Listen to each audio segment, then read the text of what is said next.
بسم الله الرحمن الرحيم. السلام عليكم ورحمة الله وبركاته. ازيكم يا حبايبي؟ عاملين ايه؟ يا رب دايما دايما تكونوا بخير وفي اتم صحة وفي اسعد حال ان شاء الله. هنسمي ونصلي على رسول الله صلى الله عليه وسلم. اللهم صل وسلم وبارك على سيدنا محمد وعلى اله وصحبه وسلم. هنقول النهارده لو عندك بقى رنجايه حادقه تعملي فيها ايه؟ هعملها بطريقه جميله ومبسطه جدا جدا جدا وهتعجبكم جدا جدا. انا معايا الحله اهي، نحط قيمه ربع كوبايه زيت او اكتر من ربع بشويه اهو. حلو الكلام، كلام جميل. معايا هنا بقى معلقتين توم،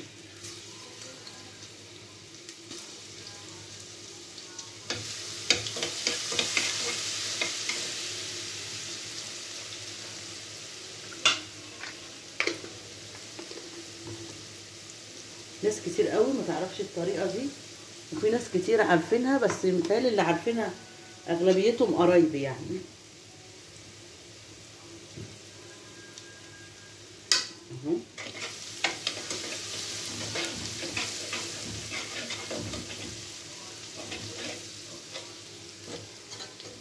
الطريقه دي هتعجبكم جدا جدا وحلوه قوي قوي قوي، طعم وريحه ومش قادره اقول لكم على جمالها.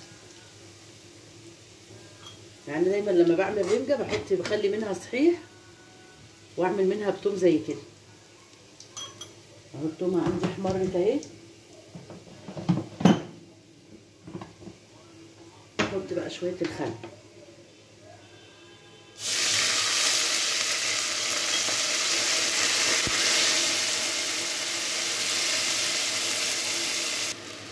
حطينا الخل بتاعنا، معانا الرنجايه اهي مقطعاها اهي.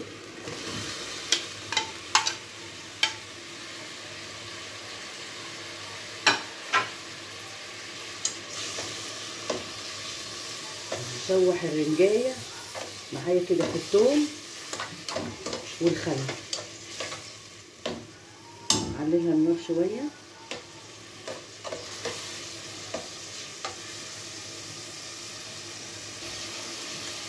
هفضل اقلب فيها كده زي ما انتم شايفين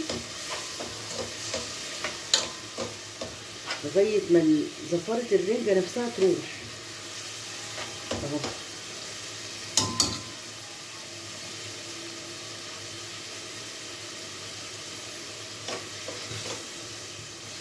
خلي بالك بقى كده، الطريقه دي بتخليكي تضاعفي الكميه اللي انت بتعمليها. يعني لو هعمل رنجايه بتديكي بمقام رنجايتين، بسم الله ما شاء الله، يعني بتزيد. ليه بقى؟ خلاص كده بصوا اهي.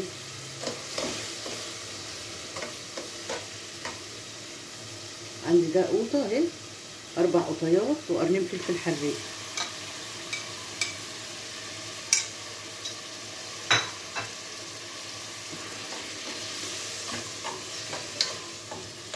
لاحظوا بقى، لا حطيت ملح ولا حطيت شطه ولا اي حاجه. الطريقه دي لو فيها ملح بينزل، بيحيق القوطه ويحيق الفلفل، وتاكليها تلاقيها حيقها جميل مظبوطه.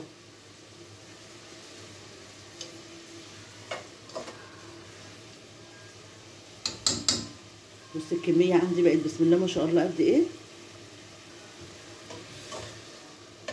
غير طعمها الجميل بقى. يعني انا ضعفت الكميه وغير طعمها الحلو بقى، طعمها ما شاء الله جميله جدا. دي شوكه دي شيلها.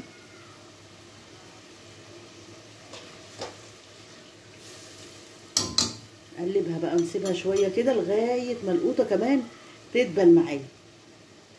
تدبل يعني ايه؟ يعني تستوي. ادي يا حبايبي عندي استوت اهي، بسم الله ما شاء الله. الفلفل بالرنجه بالقوطه هنغرفها بقى، بسم الله.